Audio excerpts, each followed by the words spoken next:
So I made several Oh, really? passes around the fort center. So do you slow down at that point? No, I just keep coming back through it. It's pretty wonderful. All right, we'll come to you in a minute, babe. All right.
It is Monday, and that means our garden guy, Charlie Stocker, is here. And man, Charlie, are people waiting for you? We've already got questions. Right. We've got a list Right. of questions already. So you ready to go?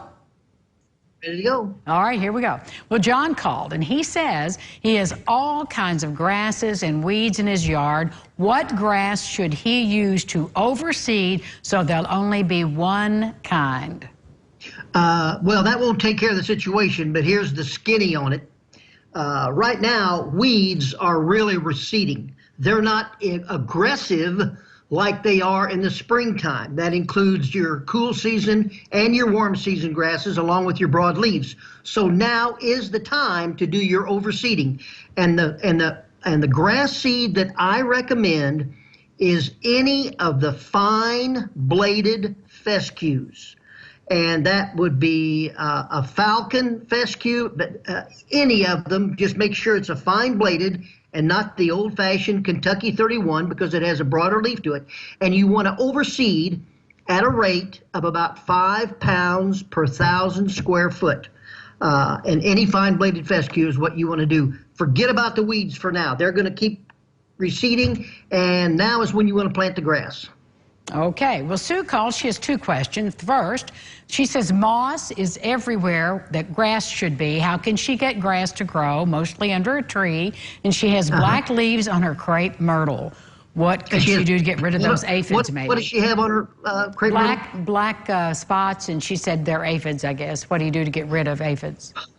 Okay, for the moss, there are moss eliminators, if you will, and you can just go to your box store and you've got chemicals that you can remove it with.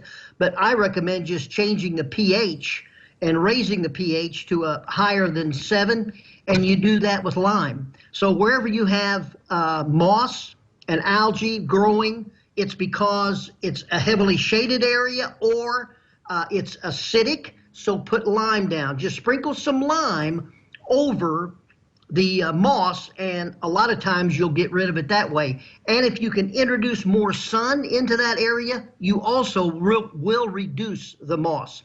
In terms of the crepe myrtle and the little black bugs or that's on the leaves, bifenthrin, bifenthrin, is a good spray, or just simply insecticidal soap. Either one of those do very well on the crepe myrtle. How do you apply the insecticidal soap, Charlie? Insecticidal soap, you can use a hose-in sprayer.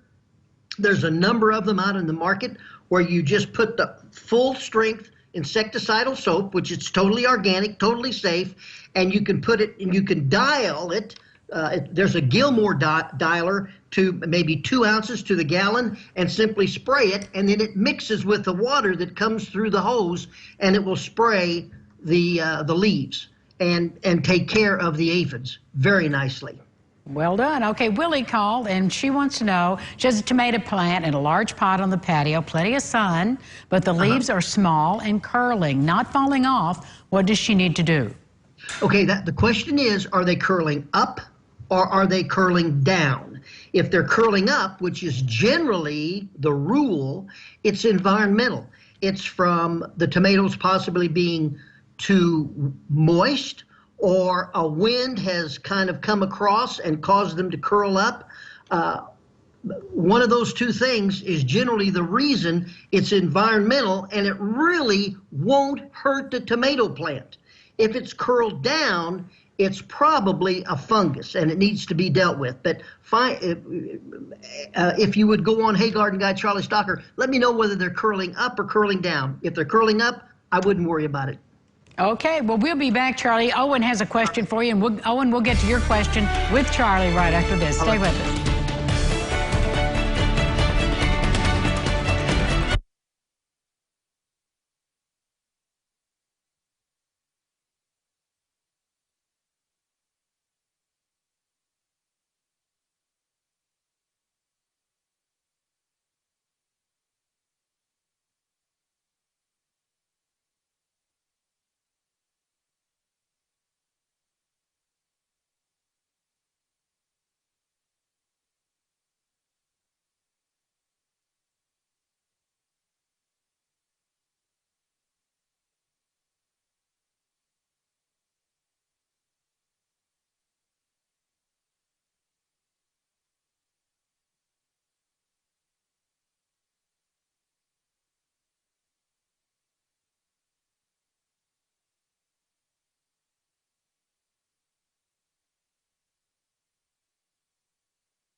And we are back with our garden guy, and Charlie Owen has called, and he has beautiful naked lady plants, and he wants to know how to transplant them, or can you transplant them?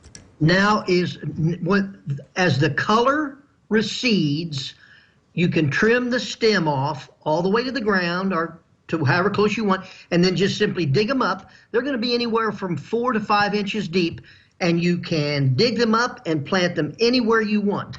But now is a good time because you know exactly where they are, and just make sure wherever you plant them, you put a little bit of super phosphate at the bottom of each hole and make sure they get at least 5 hours of full sun wherever you plant them, and they'll do great, and now's the time to do that. They are so pretty right now. Yes, they are. Well, woman wants to know what, if anything, can be done to get rid of or drown out gnats.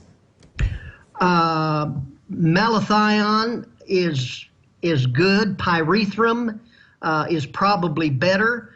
And there are also little bars that you can purchase that acts as a repellent. That's about all I can tell you on the gnats. I know they're an aggravation. Hard. Yes. That'd be and hard to do. Good screens also help. That does help. Well, Judy called and she wants to know what could have killed her knockout roses. What could have killed her knockout roses? Yeah. I would have to see pictures of it. The big thing now is where you start getting that crazy growth, what we call the witch's broom, which is a rosarian disease. And it's a crazy growth, and you can immediately distinguish that from anything else, and that will do the roses in. And I think I've probably seen that more than anything this year. And the best thing you can do is simply remove the rose bush. It's an aphid that carries the virus, and you can plant another one in there. It's not in the soil, it's in aphids that are the vector for the virus. But that's about, I would have to see the plant before I could answer that. Well, Judy, send Charlie a picture to heygardenguy.com so he can discuss it in a little more detail for you. The pictures always help, and the curling tomato leaf picture, too. So I want to go back to Sue's question about the moss under the tree. She wants to grow grass there. Is that practical to grow grass under a really densely shaded tree like that? You're better off going with the ground cover, like Pachysandra, like periwinkle, like euonymus, purple leaf winter creeper, that can handle that shade and can compete with the roots of the tree. The biggest nemesis for trying to get something to grow under the trees are the roots, and they're primarily of a soft maple variety.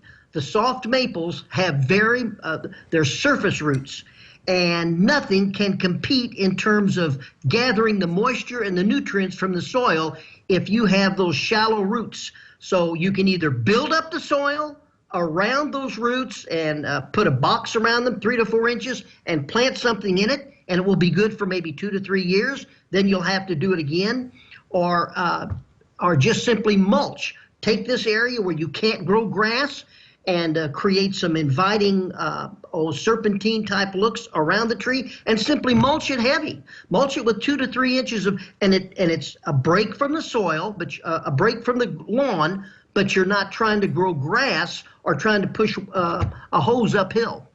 All right, Charlie, always a joy to be with you. Thank you. Thank you, Angie. Have a great day. You too. We'll be back with more Lifestyles right after this. Stay with us.